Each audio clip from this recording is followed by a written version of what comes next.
moved by Jim, seconded by Sandy. All those in favor? That's approved. We're now convening an open session. We acknowledge that the land on which we gather today is the traditional territory of the Haudenosaunee, Anishinaabe, and Neutral people. We acknowledge the enduring presence of the Indigenous people with whom we share this land today, their achievements and their contributions to our community. We offer this acknowledgement as an act of reconciliation between Indigenous and non-Indigenous peoples of Canada. Before we begin, I ask the board if anyone has any declaration of pecuniary interest to declare. Seeing none, close recommendations for closed session. I don't think we have any. If I get a mover and seconder for the consent agenda items, which is 7.1, 2, 4, 5, 6, 7, 8, 9, 10, and 11. Anyone want to take anything out of there? If not, look for a motion from Tony, seconded by Sandy. All those in favor? That's approved unanimously. Business arising from the minutes. There is none. Correspondence. There is none. On to police services reports. There are none. On to 11.0 Chief of Police reports. Thanks very much. Good morning, Chair McLean and members of the board. Very pleased to have Deputy Chief Eugene Fenton introduce this next topic. Over to you, Eugene. Thank you. Morning, Chair McLean and members of the board.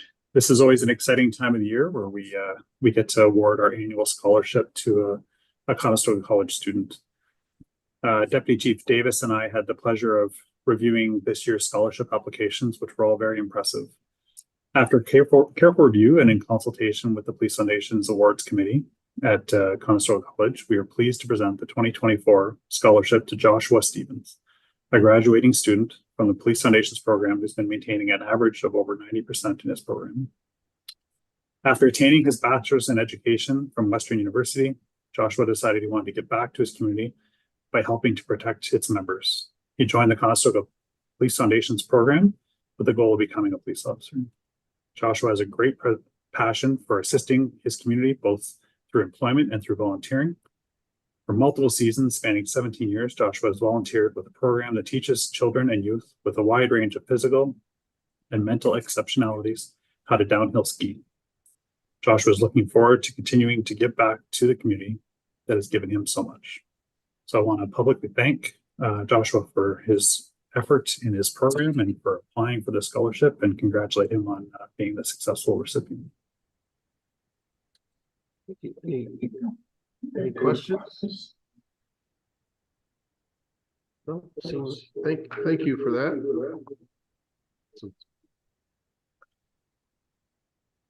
I don't know if Chair McLean, if we want to check to see if Joshua is here with us. So I don't know if Joshua wants to say anything.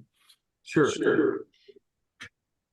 Absolutely. Thank you, Deputy Chief Eugene Fenton and Deputy Chief Jen Davis, for all the hard work going through all those applicants. And I am honored to be here and to be awarded the scholarship. It's something that really helped push me through the final days, getting through that program, and I greatly appreciate it.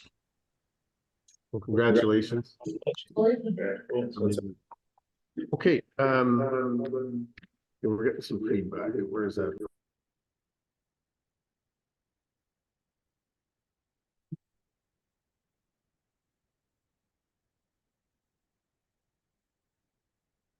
Okay, we'll try again. So what's some feedback there? Okay, 11.2 Special Olympics update. Page 67. Who's taking this one? Thanks very much, Chair McLean. So very shortly, we'll be welcoming in Staff Superintendent John Goodman, who has really served as our executive leadership team and service senior leader champion of the Spring Games, and also welcoming Sergeant John Burke, who has served as a games manager. And we're just so proud to be hosting these Spring Games. So the board has heard legend of us hosting the games for a number of years. And so bringing them to our region in just a matter of 2 weeks is a very exciting initiative. So if we're prepared to, I'll turn over to Staff Super and John Burke. Thank you. Thank you, Chief. Good morning, Chair and Board. It's my pleasure to introduce to you John Burke. He is our games manager for the Special Olympics, and he has put a ton of work into these games. And I'll turn it over to John to give you a high-level overview of what's coming next week. Where you go, John? Thank you, Staff Superintendent. Can everybody see and hear me? Yeah. Okay, thank you. So just a quick overview for everyone. It's just going through on Thursday, May 23rd, the games will commence with athletes and coaches arriving at Laurier University. And we'll have a law enforcement torch run, our very important person reception, and then our opening ceremonies for the athletes, coaches, and spectators. During that day, some sports will be happening at Laurier and throughout the region. Into Friday is the bulk of our competitions, which will be happening in Wilmot, Waterloo, Kitchener, and Cambridge. As well as on Friday, we'll have some entertainment for the athletes and their friends and family and spectators at Uptown Waterloo businesses. Friends and family dinner will happen for the athletes, friends, and family at Rim Park. And then on Saturday, conclude some sports competitions and get into our closing ceremonies. We have the next slide. So our sporting competitions for the provincial provincial spring games are basketball, which are happening at St. David Catholic Secondary School in Waterloo and Laurier Athletic Complex. Our swimming's happening at Laurier Athletic Complex as well as the Wilmot Recreation Center. Our bowling's happening at the AMF Frederick Lanes at Frederick Street Mall. Powerlifting is happening at Resurrection Catholic Secondary School. And our gymnastics is happening at St. Benedict's Catholic Secondary School. So as you can see, basketball is Saturday, Sunday. Swimming, that should be Friday, Saturday. And then swimming is Thursday, Friday, Saturday. Bowling is Friday and Saturday. Powerlifting is only on Fridays. And gymnastics happens the entire time. Next slide.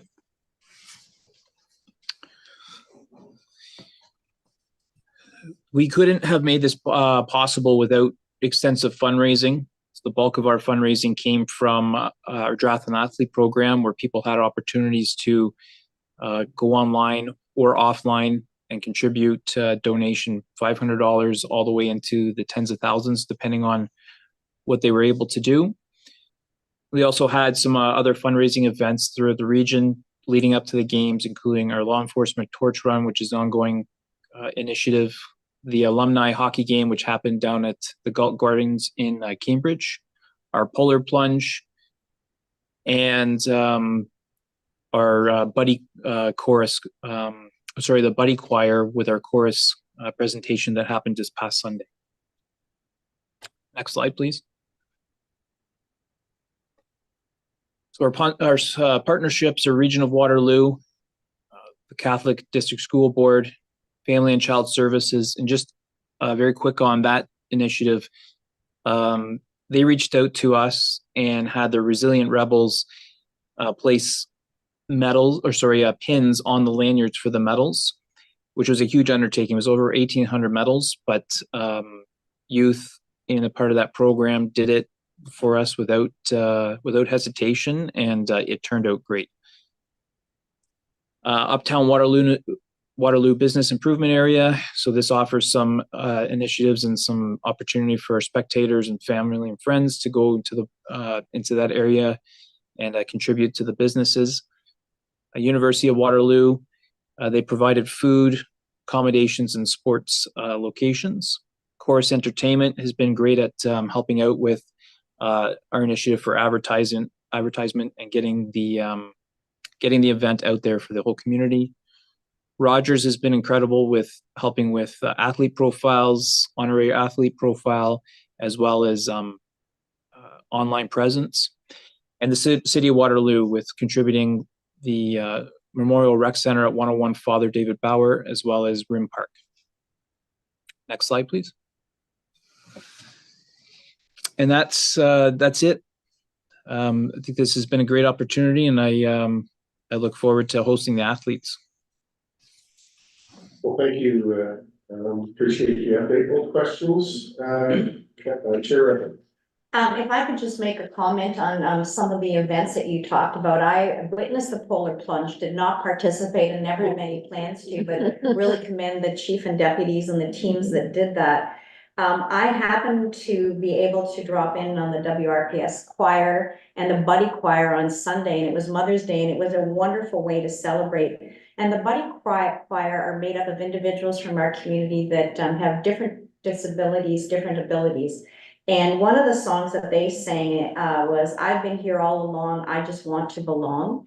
And to me, it really epitomized not only what we need to do as a community to embrace everybody, but really what the Special Olympics do. And that's to make sure that everybody belongs, but also that they are excelling and striving for excellence. So I thought it was a wonderful event. Really want to commend Staff Superintendent John Goodman and the chief who were also there. It was a really meaningful event and well attended. Thank you. And this has been a long time coming. I think we talked about this. This was supposed to happen before something called COVID happened, and so we got pushed back. So a lot of planning has gone in with the Special Olympics Ontario, but certainly the service. So thanks to our entire service, and we were pleased at the chamber to participate in the draft. I think I know there's lots of organizations and businesses around the community that have done so. So there's probably still time. If someone wants to be a late entry on that, I would assume. Yes, if you want to donate, you can donate right up to the day of the games. There you go. Okay. Thank you for the update. I don't think there's a motion required there. Appreciate that. Moving on, I think we're 11.3, intelligence notes quarter 1. Hassan Siddiqui and Andy Williams. Is someone introducing this, chief or deputies? Yeah, I'm happy to jump in just to bring back our celebrated members from Strategic Services. So Dr. Mandy Williams, Dr. Hassan Siddiqui will walk us through the intelligence notes report for Q1 2024. Thank you.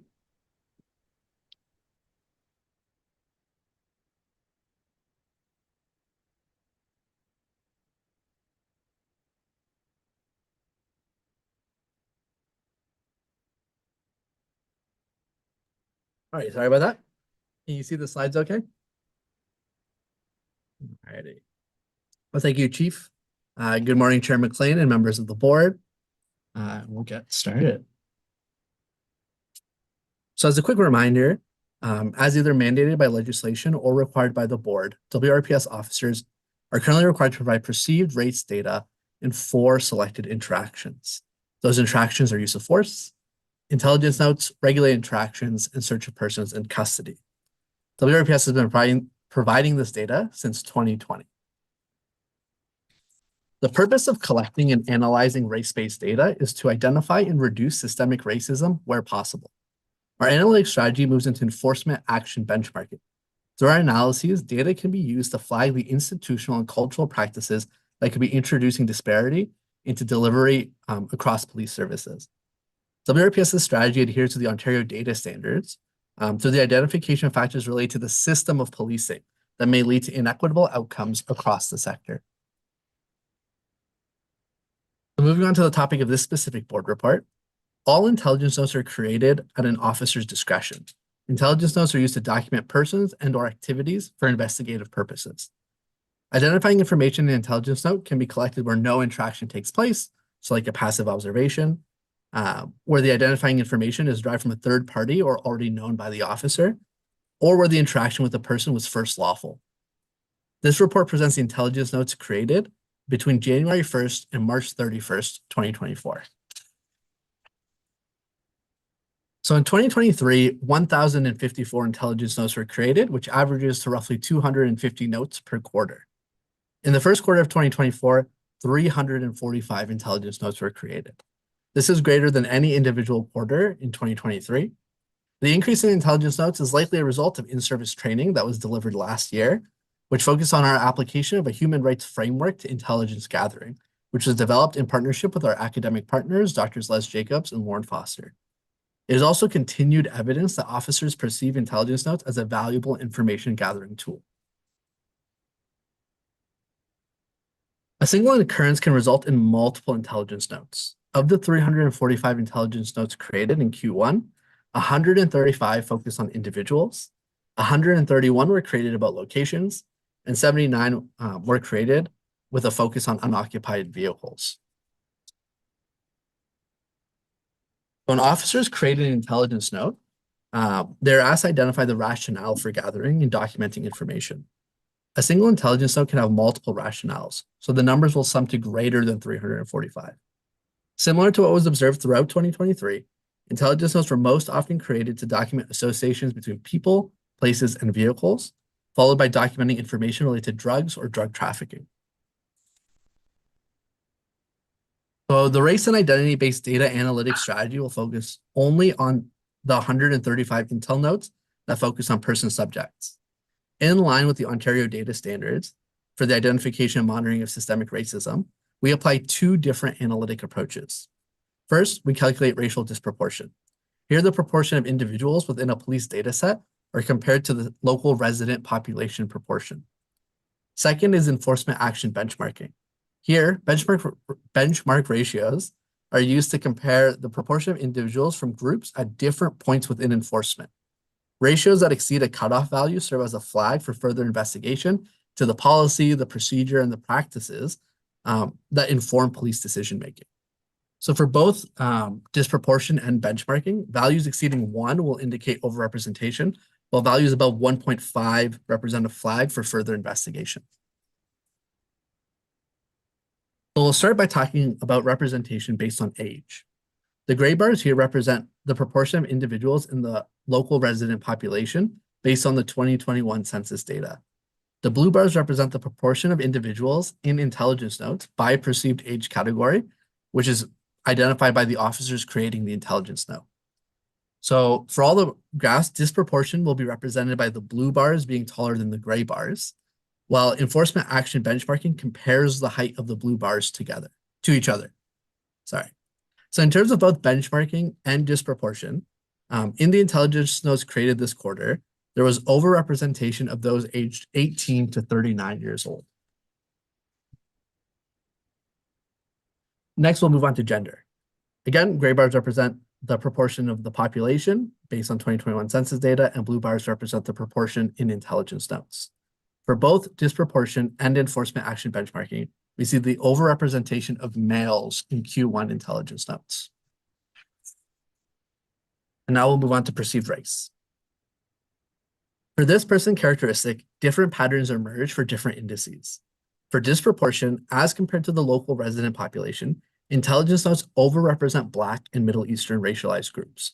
The blue bars are taller than the gray bars for these groups. For enforcement action benchmarking, when comparing racialized groups to the white racial group, which is recommended by the Ontario data standards, we see no evidence of overrepresentation. The blue bar for the white race category is the highest blue bar in the graph. And so this final graph that we move to illustrates the value of enforcement action benchmarking for helping to identify flags with respect to the rationales, specifically looking at which rationales are implicated in benchmark ratios. Specifically, as compared to white counterparts, Black individuals were overrepresented in intelligence notes in relation to firearms and human trafficking. Middle Eastern individuals were also overrepresented in intelligence notes created in relation to firearms, as well as being overrepresented in the other category. This other category represents sort of multiple rationales that are infrequently selected. And it's often used along the other rationales that you see in the graph. When we look at the specific intelligence notes created with the other rationale, we see that typically those intelligence notes document information related to documenting that a person from outside the region is now inside our region. So using these flags to drive our investigation, we can triangulate this pattern against other types of information within and external to WRPS to help gain a better understanding of why we might see the overrepresentation of Black and Middle Eastern individuals in particular categories. The why really takes us back to those 4 drivers of disparity that we discussed earlier. So, in summary, intelligence notes were most frequently created to document associations, followed by documenting information related to drugs or drug trafficking. Replicating previous patterns, when taken individually, younger as compared to older, male as compared to female, and Black and Middle Eastern as compared to white individuals were overrepresented in intelligence notes. For the latter 2 mentioned groups, this is particularly true for intelligence notes created to document information related to firearms. In partnership with the community and our academic advisors, Drs. Les Jacobs and Lauren Foster, we consider how the cultural and institutional practices of policing may contribute to observed overrepresentation to address systemic biases wherever they may exist. Finally, the race and identity-based data collection team is currently conducting an internal review of intelligence notes to develop a deeper understanding of where intelligence notes get used, and trying to quantify the value that they add to the service. Thank you guys so much. And if you have any questions, I'd be happy to take them. Thank you. Questions, Sandy? Yeah, thank you. Thanks for the presentation. Numbers can do a lot of different things, and how we analyze them is so important. But something that I've been trying when we have these particular presentations to put in context, there were 345 notes that represented 135 individuals. So how do you sort of rationalize those numbers in the context of the sum of the graphs? Because I think really what we're looking at is how do we perceive individuals? Yeah, so there were 345 notes created in total, and only 135 focused on person subjects. So all of the graphs only include data from those 135 notes. So we don't include any of the other notes that don't focus on person subjects. Okay, thanks. Thank you. Other questions? And I go back to the increase in noting that 345 was that's higher than all 4 of the individual quarters from the previous year. I think it indicates that there must be more training and more the officers are seeing importance of doing this themselves. Is there direction from command that we do this, and then how would we use it? So it's not just at the individual level. We go into the service and try and identify patterns. I assume maybe talk about the connection between the increase and whether we expect that pattern to keep increasing in terms of next quarter and the quarter after having more notes, and then what we do with them. Yeah, so I don't know how best to predict future growth. I don't know if this growth is because we just recently have created this emphasis, and so this might become the new normal, or what we might be seeing is that some of our field development officers or our coaching officers might be more willing to engage with their newer officers at their training to help support them in creating intelligence notes. So this might be something that we continue to see grow as sort of the next generation of officers get trained with this sort of information gathering tool. With respect to how we use intelligence notes, that's a question that we're very interested in, and we're looking at different data sources to see how intelligence notes get used, as well as reaching out to specific units to see which units are kind of especially opening and using information from intelligence notes. So just from an early stage in this sort of review process, we see that intelligence notes are used, often cited in warrants, especially those related to drugs and search warrants, as sort of one reference for information to help sort of justify a potential search, or justify whatever the warrant is aiming to achieve. We also see them used by members of our DART team, like our direct action response team. Sorry, there's so many acronyms, I never always remember what they stand for. Who will use that information to help them with planned responses to ensure officer safety as well as public safety during the response. Okay, that'd be helpful. I think more as we get further along, using some of those examples of why we collect them and what we do with them would be I think helpful for us and for the public. Karen, can we do that? 100%. Hi, this is a follow-up to Sandy's question. It's just really clarity, because I'm not sure I understood clearly. But of the 135 intelligence notes that were documenting person subjects, are those 135 unique individuals, or are, say, if we have 4 police officers filling out this information about the same person subject, but they're 4 different perspectives on one individual? Do you understand my question? Yes, so the 100 and, oh, I don't know if Mandy wants to answer, all right. Yeah, I'll jump in here. Thanks, Hassan. Okay. Yeah, so unlike use of force data where we see multiple officers deployed to one scene, intelligence notes are often created by a single officer as part of their duty. So it's most often passive observations of people that they already know, documenting their locations in the region. That's pretty much how they pull out. So it could be our officer documenting an individual, and then another officer or that same officer might document that individual again. So the individual might be captured multiple times within our data set, but it's not multiple officers at a single event capturing a single individual. Does that So help? different from use of force. Okay, thank you. Okay, thank you for that. Any other questions? Seeing none, thank you very much, and always interesting, and look forward to get more information, as seeing trends and what we do with them will be very useful. Okay, moving on, 11.4, community safety and well-being, gender-based violence. And Chief, are you gonna start this off, and then I think we have Inspector Mathias. Yeah, I will. And just to complement some of just for the previous topic, not to belabor it, but just want to compliment our service. We continue to do leading work on the intelligence notes front, and for our members to be doing great police work, connecting the dots between people, vehicles, location, crime, and time allows us to have sort of that laser focus on precision when it comes to our top priorities and crime suppression efforts. So you'll see more of that to come as well. And for the board and for the community, we'll make best efforts to paint the pictures in terms of the why and the how the data is used. But we know we're doing leading work, and just very proud of everyone involved in those efforts. So in moving to the current item, what you'll see from this one and the following one is just a thematic connection. Inspector Mathias is going to walk us through the gender-based violence presentation related to the community safety and wellbeing plan. And then the next presentation has some of our local work that we've been committed to for some years. So over to you, Aaron. Thank you. Thanks, Chief. I'll just share my screen.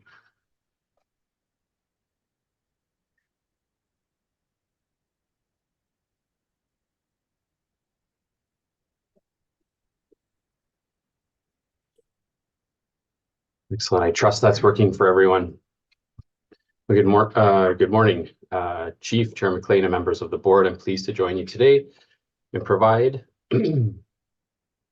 a report regarding gender-based violence in Waterloo region from both a police service and community partner perspective. And it will outline recent data and demand that includes a review and maybe an introduction for some of the Waterloo region gender-based violence leadership table.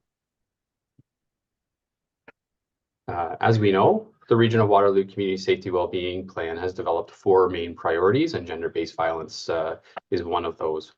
The Community Safety and Policing Act sets out a number of requirements for our plans, which includes the identification of community risk factors, identifying which of those risk factors will be treated as a priority, and maybe reflective more of our current state at the action table is developing strategies to reduce the prioritized risk factors and to set out reportable outcomes and measures.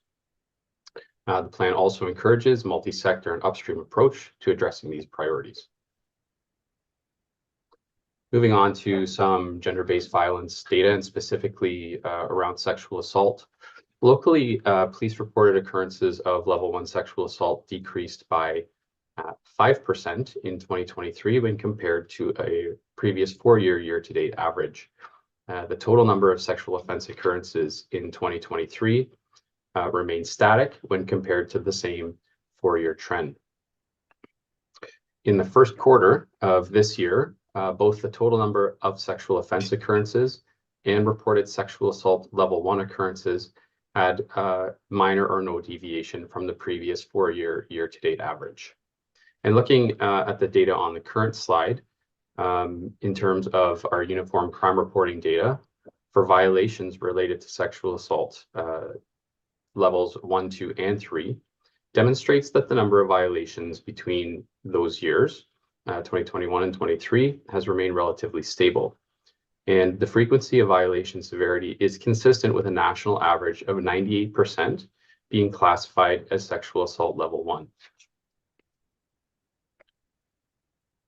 Moving on to our divisional call distribution for the 904 call type, including all subtypes, which is our sexual offense subtypes. This demonstrates just a consistent and even distribution of calls really across each WRPS division, and that had remained consistent across a number of years as well. And for calendar year 2023, the top 3 charges laid by the Waterloo Regional Police Service Special Victims Unit, which is inclusive of the Youth Protection Unit and the Human Trafficking Team, are sexual assault being the most frequent at 30%, assault at 11%, and sexual interference at 10%. Moving on to the multi-sector efforts to address gender-based violence in Waterloo Region, the Gender-Based Violence Strategy Leadership Table, which is co-chaired by Women's Crisis Services of Waterloo Region and the Sexual Assault Support Center of Waterloo Region, is comprised of 15 agencies and is really structured itself around 3 service coordinating committees specializing in the areas of domestic or intimate partner violence, sexual violence, and human trafficking. The structure really encourages collaboration and better alignment in their ongoing work and resources throughout the region. Currently, the table meets on a quarterly basis to discuss ongoing trends, initiatives, and importantly, resource alignment. To better understand the impacts of gender-based violence within the region, we can look beyond police data at just a snapshot of information that are from our partners doing work in this area. The statistics on this slide represent only 4 of the 15 partners, but highlight significant volume of victimization and really the social impacts of gender-based violence. Notably, Sexual Assault Support Center reported 1,584 callers to their 24-hour support line, and that's through fiscal year 2023. Also, a statistic from that agency is 355 new survivors of sexual violence requested counseling. Women's Crisis Services had just over 2,100 calls to their crisis line and over 1,200 referrals to their outreach program. Again, looking at Sexual Assault and Domestic Violence Treatment Center, we see that 49% of individuals who were treated for acute sexual assault within 12 days of that offense being committed had involved police, so a disparity in reporting there. And our friends at Camino Wellbeing Mental Health and the Counseling Collaborative Waterloo Region saw over 2,400 clients in fiscal year 2023 that were affected by gender-based violence. These key partners, through their work with the Gender-Based Violence Leadership Table, the Family Violence Project, and through the Community Safety Wellbeing Plan, create an important and foundational team that will lead our efforts to reduce all forms of gender-based violence in Waterloo Region, using a progressive, evidence-based approach, helping agencies to work beyond their mandates and lifting the voices of survivors. Thank you.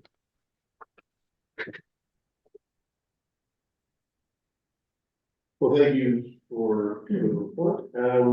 Questions or comments from the board? Appreciate the update and lots of work to be done. So thank you for your continued work on this and bringing it back on a regular basis to the board and the community. Okay, I think the next report, number 5, is 2024-136 external sexual assault investigations reviews. Chief, you're going to start and Inspector Lambert.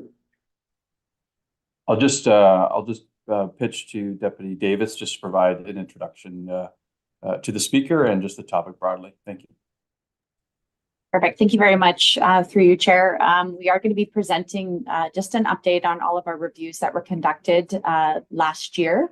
Inspector Kyle Lambert, who is the inspector of our criminal investigations branch out of our investigative services division, will be presenting the report today. Thank you. Thank you, Deputy. Morning, Chief, Deputy Chair, and members of the board. Let me share my screen here.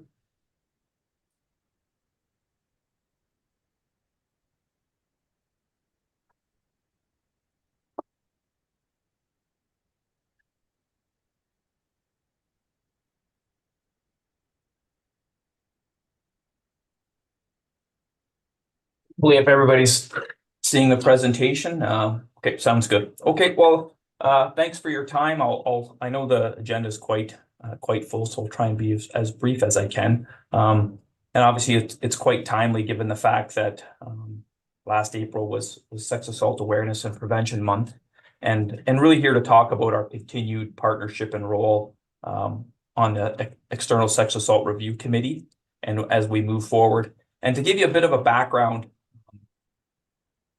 on the committee, as many of you are aware, it really began with a working group that was formed as a result of a 2017 Globe and Mail article detailing the underreporting of sex assaults and the high rate of unfounded sexual assaults investigated by police services across Canada.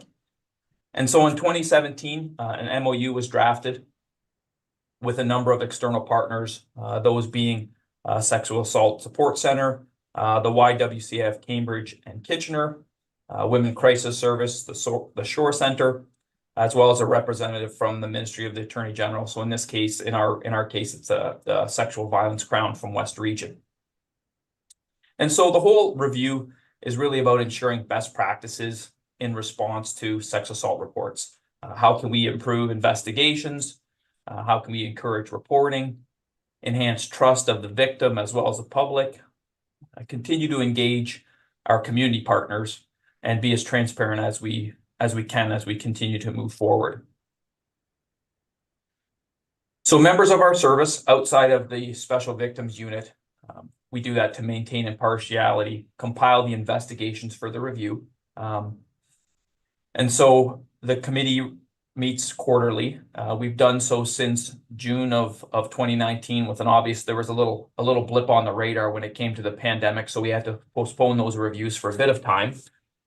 So as you can see now, we've conducted 12 reviews in total, reviewing 854 investigations.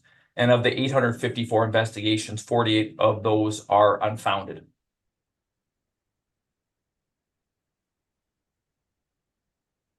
So some of the trends and recommendations that have come from the review committee are that investigations are continuing to improve and investigations reports are more thorough.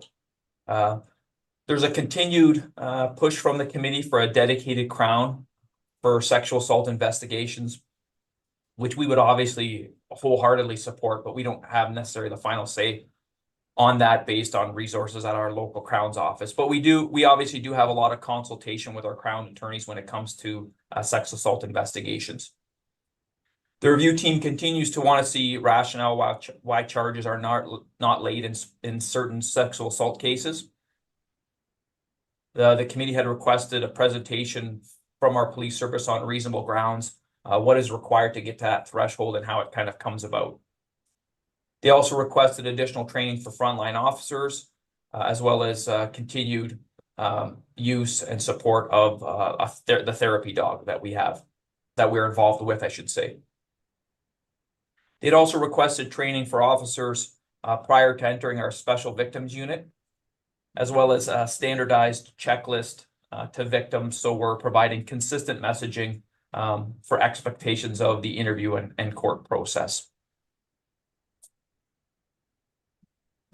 So in terms of our actions to date, we've really recommenced training with our Crown Attorney's Office on sexual assault investigations.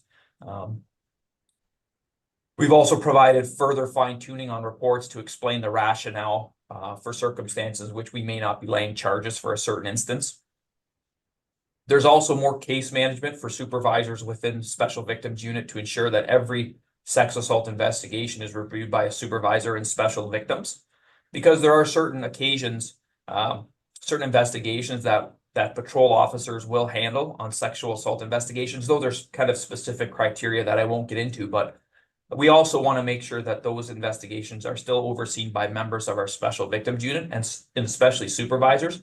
But we also want to be developing skills for our frontline officers, because they need to build up some of those skills to be able to come into some of those specialized units. So we want to make sure that those investigations are still overseen by members of our unit. We had members of our training branch come in and provide training to the external team on reasonable grounds, what that looks like and what kind of threshold has to be met before we're laying charges in certain circumstances. And steps have taken place in terms of providing more warm and comforting spaces to our victims. So the interview rooms within our investigative services building, along with our South Division and our new Central Division, have been updated to provide a more inviting space for victims.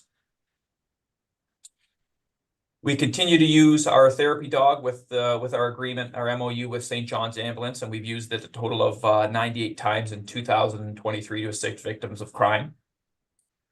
We've been able to provide training to officers entering the special victims unit before they actually are transferred in. And sometimes that can be a little bit difficult. That can be based on resources. If the officer's coming from patrol per se, when the training or when the courses are offered, it can be at Ontario Police College. But we've been able to accomplish this with a bit more regularity. We continue to provide online educational resources through a US-based company called End Violence Against Women, which provides over 250 plus education webinars. We also provide you'll see on this slide, we provide a card to victims, which not only lays out the resources and the agencies available, but also has a QR code. If that on the back of that card, there's a QR code linking directly to WRPS page, which outlines the police and court process for our victims. We also had victim services come in and present to the review committee on the scope of their work and the services that they provide.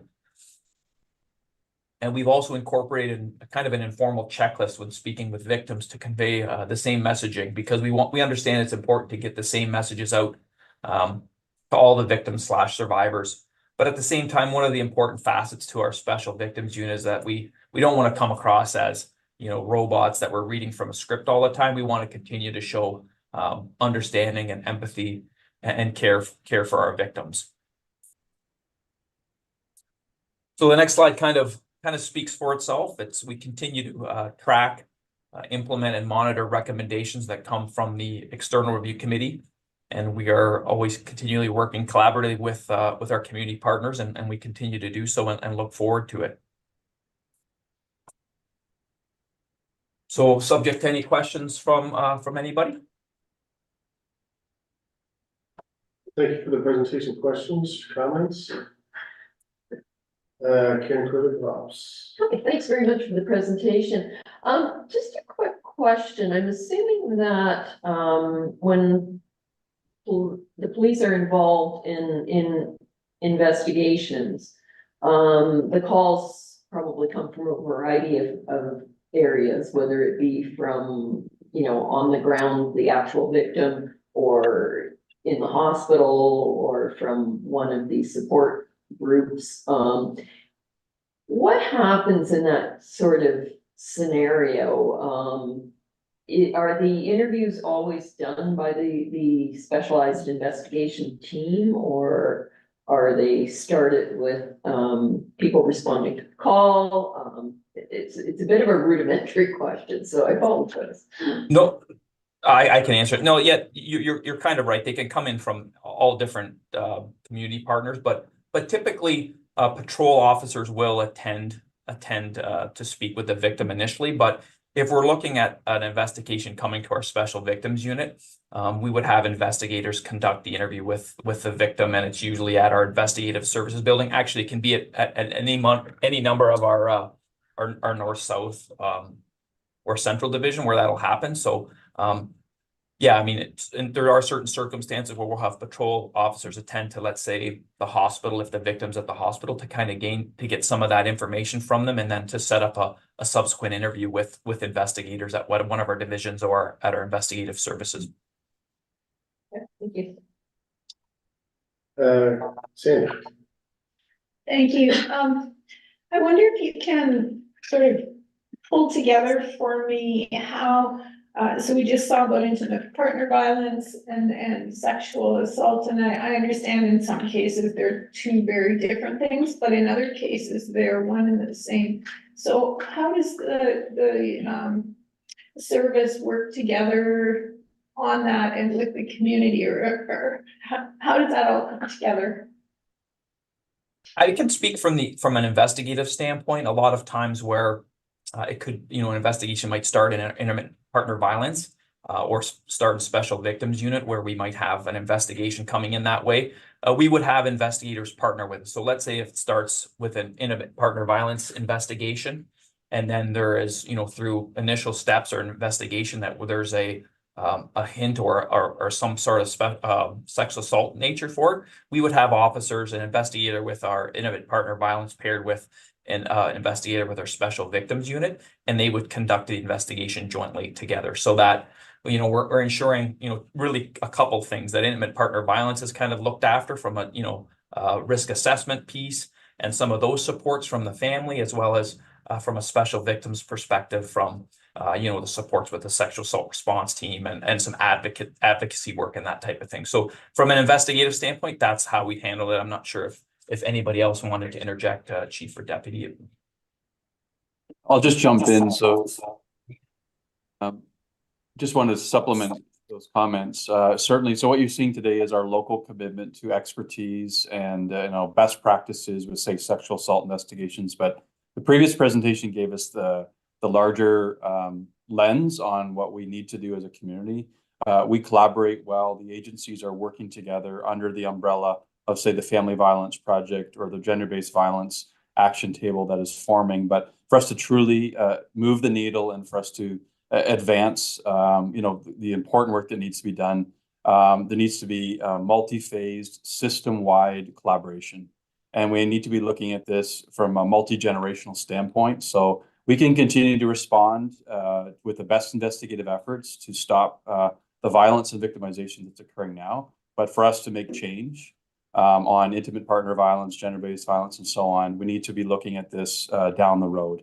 Preventative, education, all those social determinants of health, wellness, and crime. That's where the community safety wellbeing plan comes into effect. And so that's where the system approach is required. So we're doing great work, so much to be proud of in this region, but our emphasis on bringing this back to this board is to show our commitment to it, but also to rally our community to those larger actions that are required. So I look forward to we have a steering committee tomorrow to talk about the larger governance of the community safety and wellbeing plan and our commitment as a community to those next steps, because it'll take us years to make the necessary interventions here.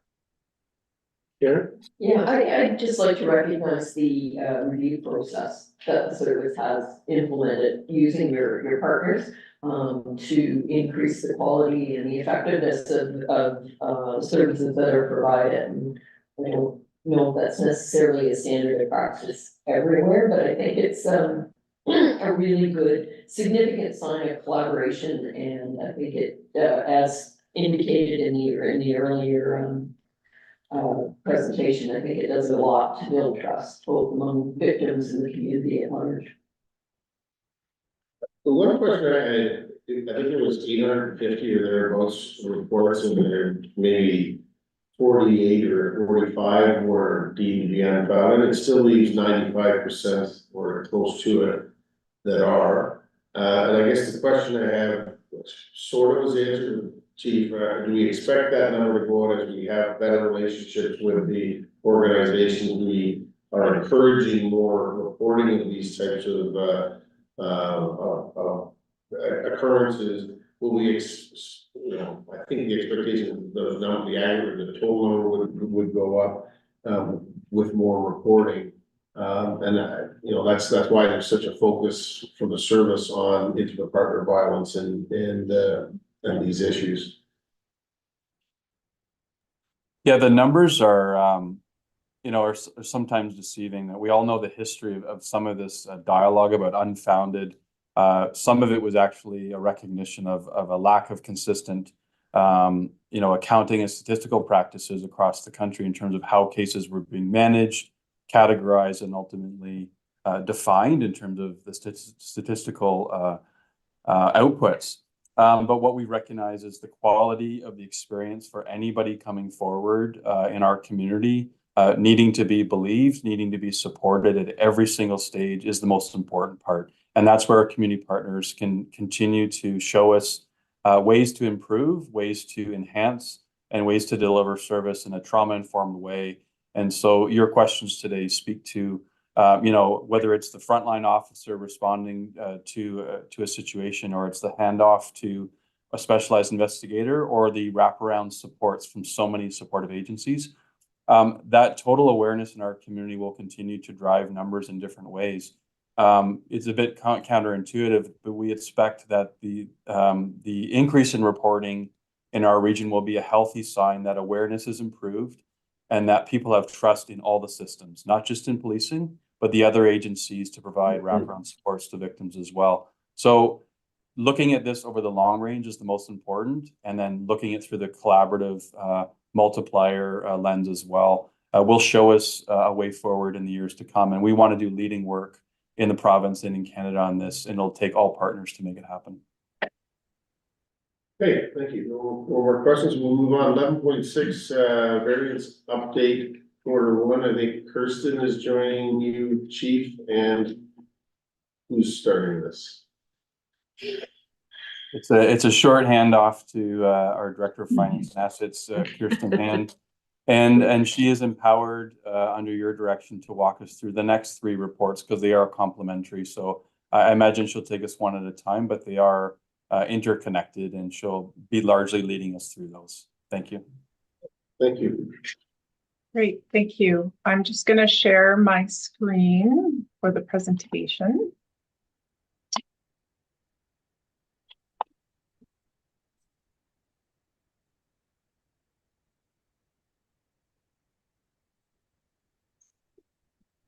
There we go.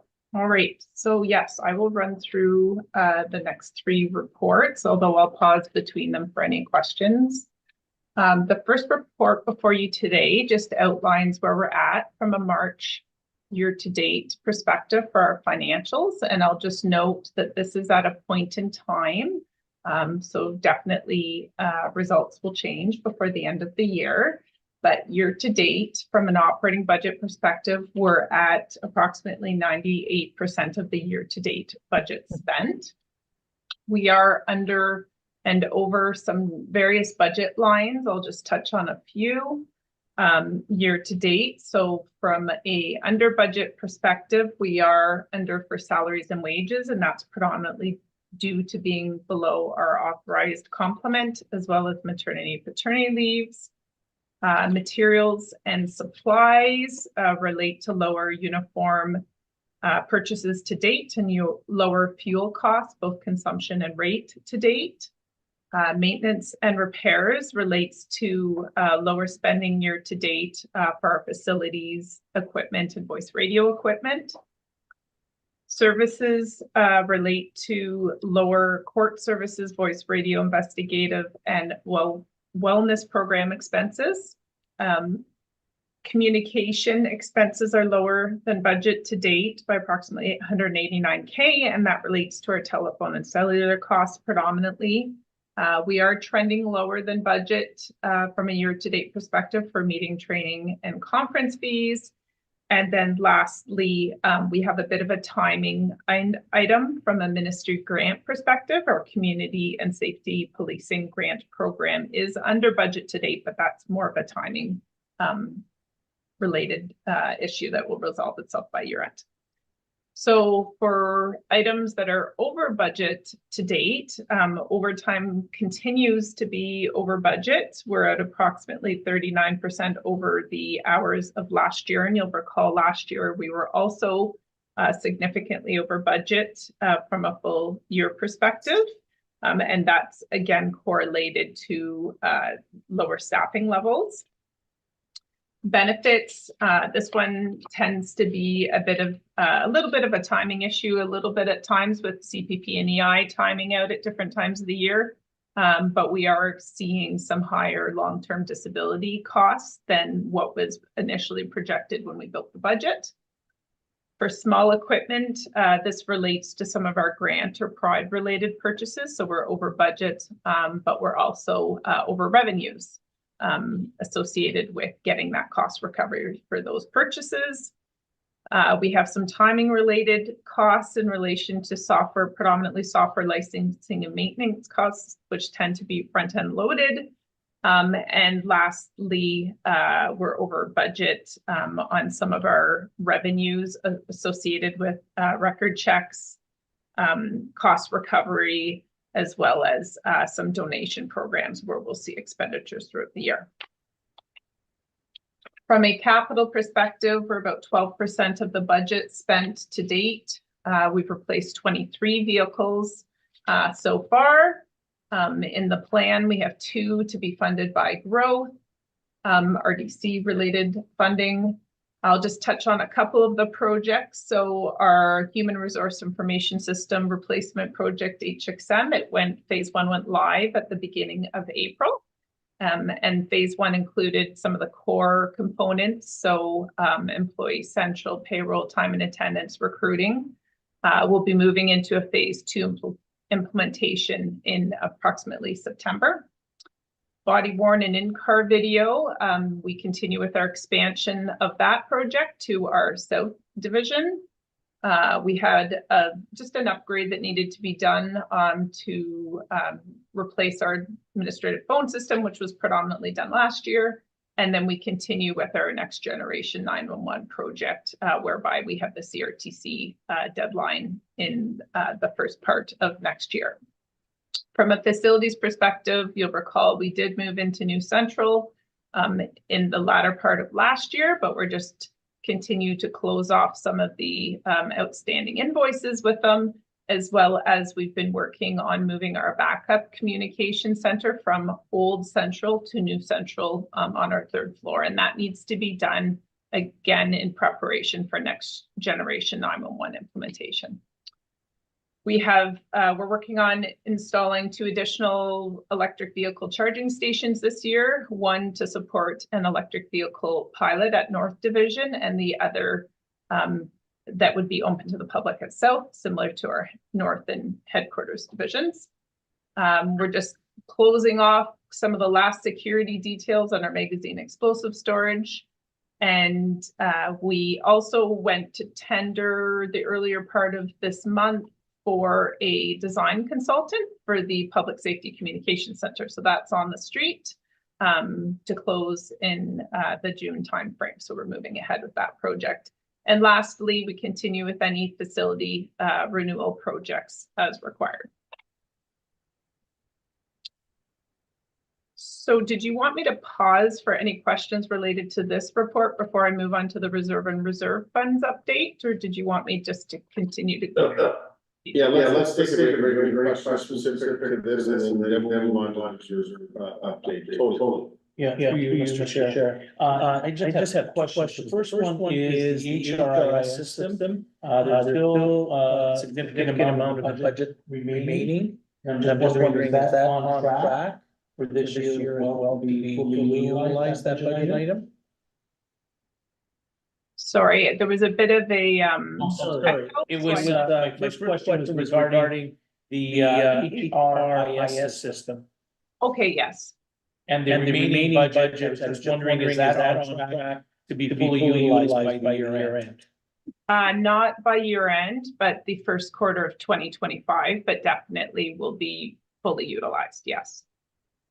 And my second question was on police equipment. That's another large line item. You don't unutilized budget. I presume all of that is committed for purchases and renewal of certain equipment. Yeah, sorry, I believe you mentioned the police equipment line, is that correct? Sorry Yes, about that. yeah. So that's the life cycle replacement of, yes, various equipment throughout the service. And yes, we do tend to fully spend that as well, yes. So, sorry. No, that's all I had. So just tagging on that, the number for the capital budget is only 12% expended right now, that's in the first quarter.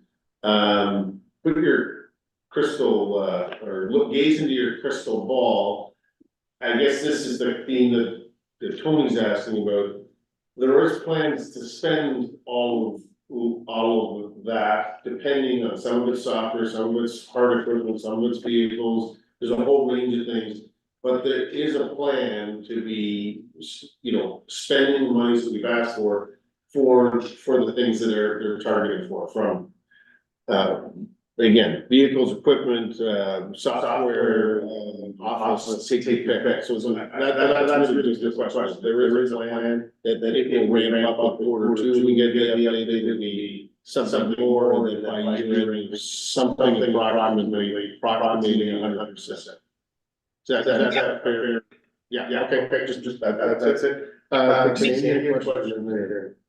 Yeah, so timing could definitely push some items into next year. Not that they won't be completed at some point, and I'll just draw attention to the Public Safety Communication Center. Likely by the time we have a design consultant on board, a good chunk of that money will likely end up being carried forward into next year.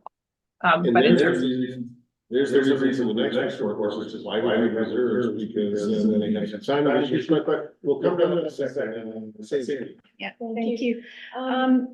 Just on the salaries and wages and the overtime and benefits, I think in one of our previous discussions, we talked about at year end, there's often adjustments that need to be made as a year end piece.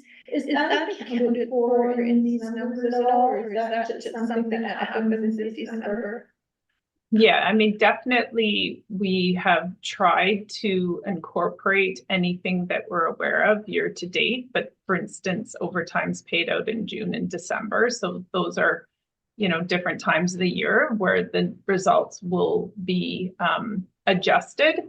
Same with the benefits. Sun Life does a reconciliation at the end of the year and identifies potentially any monies that we have to recognize. So yes, we are trying to ensure that everything that we're aware of is incorporated year to date, but definitely, there will need to be reconciliations of various types at year end, for sure.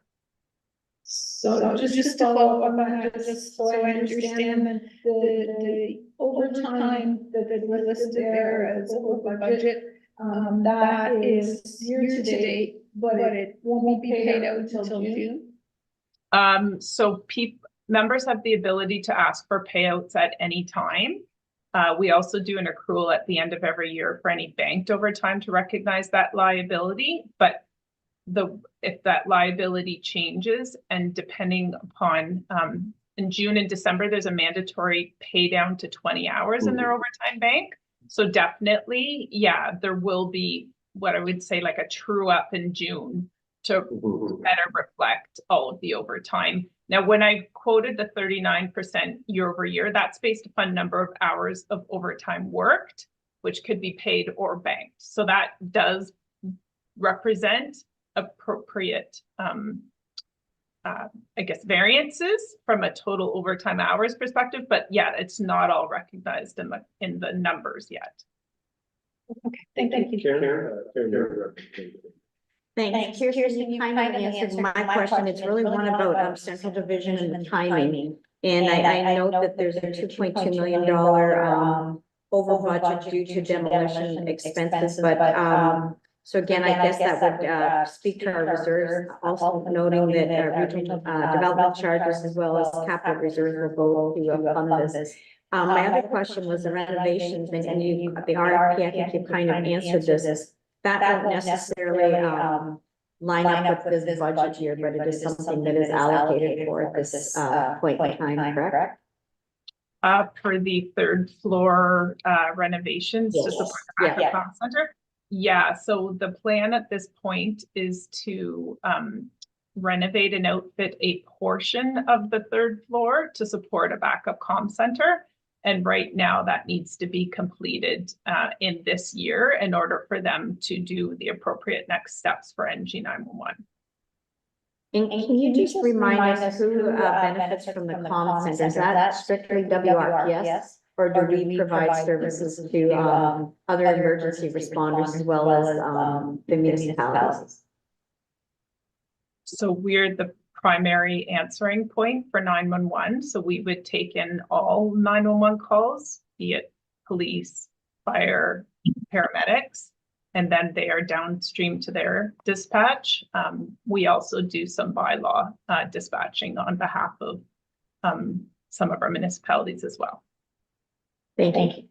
Just a quick clarification, Susan. Is there a contractual limit to the amount of bank overtime that the officers can have? No, there's no maximum that they can bank, but in June and December of every year, their banked overtime hours are paid down to 20 hours. Of course, there's appropriate processes internally to watch those overtime hours just from a wellness perspective and cost mitigation perspective, but no, there is technically no maximum. But then every June and then in December, it's paid down to the paid down to 20 years, 20 hours. And then at the end of the year, we must recognize any liability associated with those banked hours. Okay, thank you. Okay, one question, and probably maybe for the chief, just thinking about overtime, and overtime is in, at a base level is, we are short of the complement that you mentioned of having officers. And so fill that with overtime from our existing officers. So maybe chief, I made a promise to you, that I said in board meeting, so I keep my promise to you, maybe you could just kind of indicate, that we're continuing, that's full board progress, on each class that is at the police college for hiring, because we do have to, if we're gonna get overtime control, it means getting more frontline officers. So I just wanted to give you the opportunity to talk about the good things we're doing there, because that's critical to long-term health and well-being of our own officers, but also the community. Sure, thanks. And I might just suggest, I'll happy to respond if Holly could just maybe hit mute on the PSB button just while I give the response, and it might just reset we're getting a bit of echo on this side of the feed.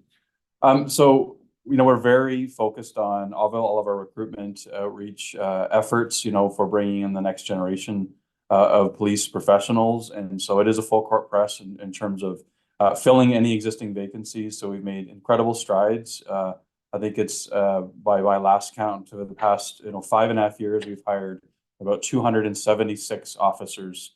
And so our recruitment efforts have been significant. It is simply growing with a growing region, while a normal organizational churn of retirements and resignations occur.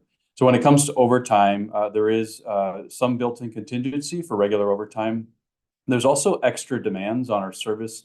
We have provided some information on a recurring basis to the board about unanticipated public order demonstrations, large-scale deployments. You've heard obviously of St. Patrick's Day and others, but we are continuing to see an uprise of requirements for us to be deploying en masse, and also other jurisdictions assisting us in some of those efforts with many different deployments. So the last thing I'll add to this is it is not carte blanche. We are conducting and have always been conducting a very thorough analysis and cost containment and member wellness analysis on every hour of overtime. So it's very important that we do provide a minimum visibility and deployment to the community on an every hour, every day basis.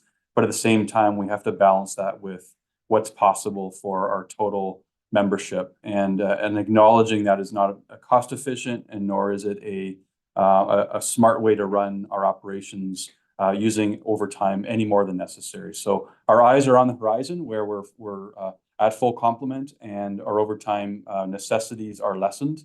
And with the growing region, we'll continue to make those best efforts. I want to keep my promise to you, so I've asked the question. Another tick mark for this meeting. Okay, I think we're ready to move on. I don't see any other questions. So Kirsten, back to you for reserve and reserve funds update. All right.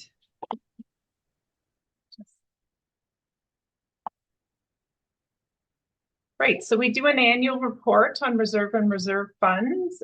Just as a reminder, strategic use of those funds are an important tool to strengthen our long-term financial position, which also thereby strengthens the region's long-term financial position.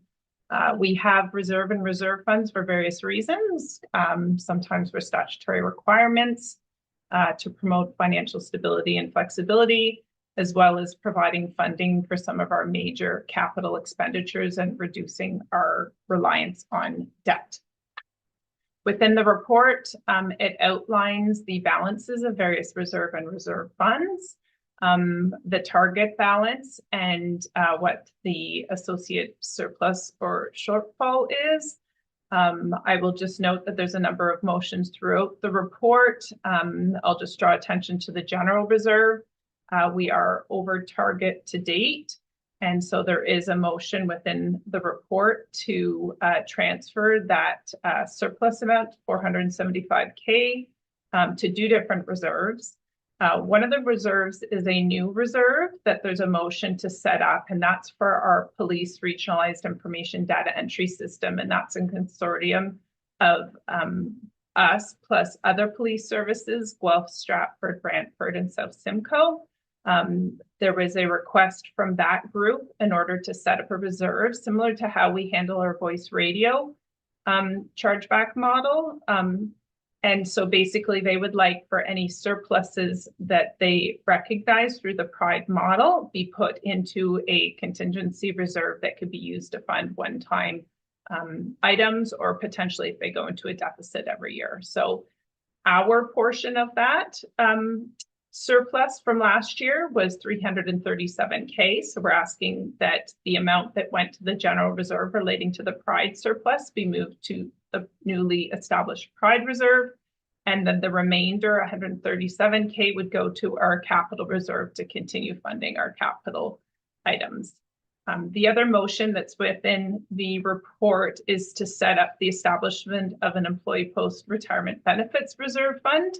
As been noted for multiple years, that's an unfunded liability, and there was direction from the board previously that we look at starting to fund that liability. So we started to do that through the 2024 budget with contributions towards it. So we're formally asking to set up that reserve fund to accept those contributions. The other part of the report is looking at how much should we contribute towards some of our capital or asset replacement reserves for our 2025 budget process. So we've done an analysis of how we would potentially fund the next 5 years of capital forecasted results. And within there is also recommendations to increase some of those contributions to fund those items so that we do not have to rely upon debt. So yeah, within the report is a lot of numbers and information in regards to all of our reserves. But just to summarize, there are 4 motions before the board today in regards to the report. Thank you.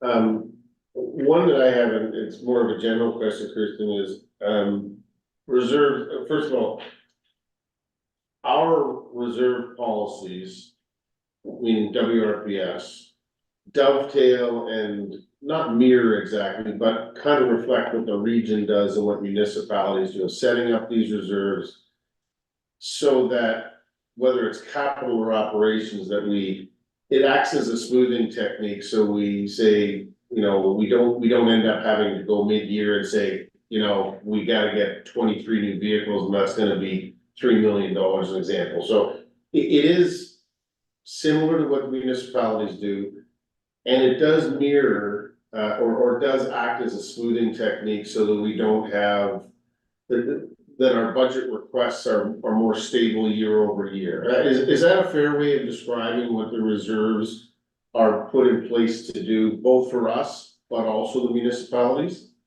Yes. Okay. It's been a long time since I've been on council and done this type of reserve thing. I just wanted to kind of make sure that was clear for everyone.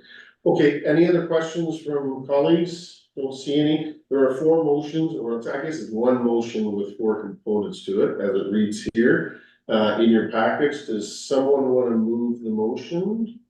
Tony will move the motion. Jim is going to second. Any comments, questions, anything? All those in favor?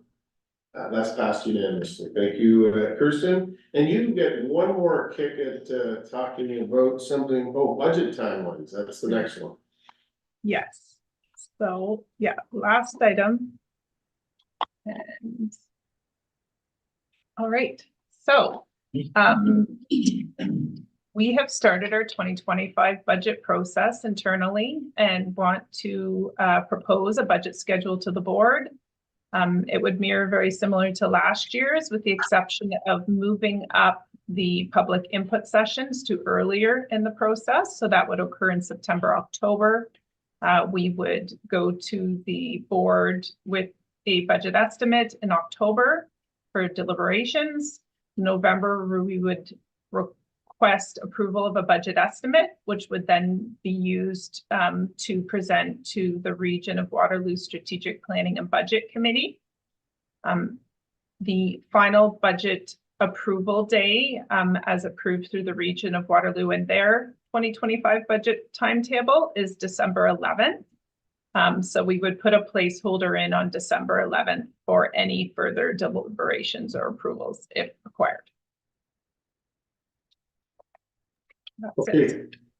thank you. I think we've made some accommodation and we're having some discussion around the timing of our meetings because we have three colleagues that will be regional council meetings. So the timing of start times is a little fluid at the moment, especially on December 11th, but we've made some accommodations and we've moved for that reason. And then we have moved up this year versus last year, our public consultations earlier in the process. That's the main theme. Okay, is there any concerns from the board on this schedule, such as it is? If there's something that comes up that we need to look at this again, I guess we can, but Chair. I would just say that I'm more than willing to take on going back to talk to the clerk and see how we can accommodate where there looks like there's some conflict. Okay, that would be very helpful if we can just stage those meetings so that you guys, we can't be at two places at one time. If there is anyone that could, the two of you and Mayor Craig or Councilor Craig, right? But that would be great. Okay, so does this require a motion or is that just direction to staff, Kirsten? It is just information, discussion, and any direction from the board.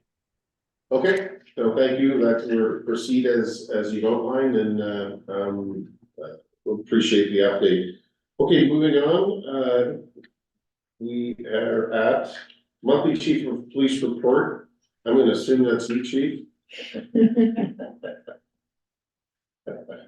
It is. That was fun.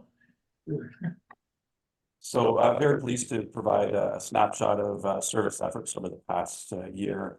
Past month since our last board meeting. So we had a very significant investigation come to fruition. We hosted a media conference on May 7th to highlight over a year-long investigation, a significant impact on drug trafficking in Waterloo region, and our investigators across multiple teams seized over $90 million worth of drugs and over $800,000 in currency, disrupting significant operation, and ultimately a 31-year-old male and a 22-year-old female were arrested and charged. And this investigation is ongoing. We do anticipate further action in the criminal justice system.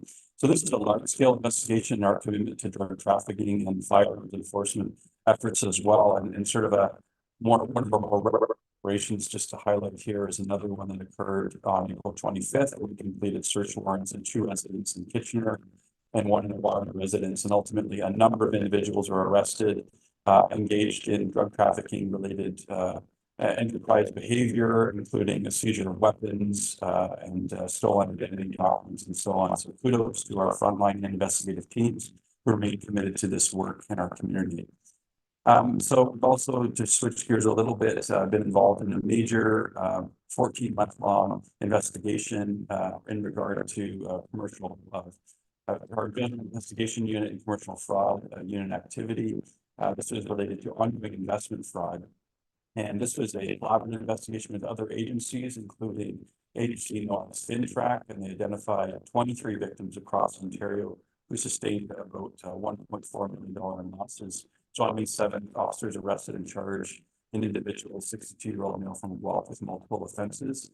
And our commitment to fraud of all shapes and sizes is a significant and important one in this region. Also, just want to highlight that there was an attempt murder investigation that occurred in Willis Township.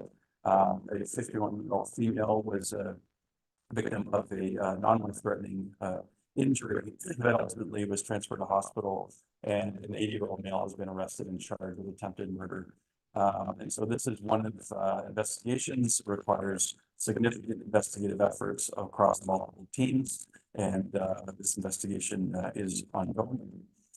And moving gears to road safety efforts. So you can see displayed on the screen that throughout the month of April, there was almost 600 speeding charges laid across the region, and significant numbers of stunt driving, impaired driving, distracted and dangerous driving charges laid. And to give you an example of some of our concentrated efforts, on May 4th, in the evening hours, just within about 6 hours, we laid 21 road safety charges, including 5 stunt driving charges in an area of North Dumfries Township.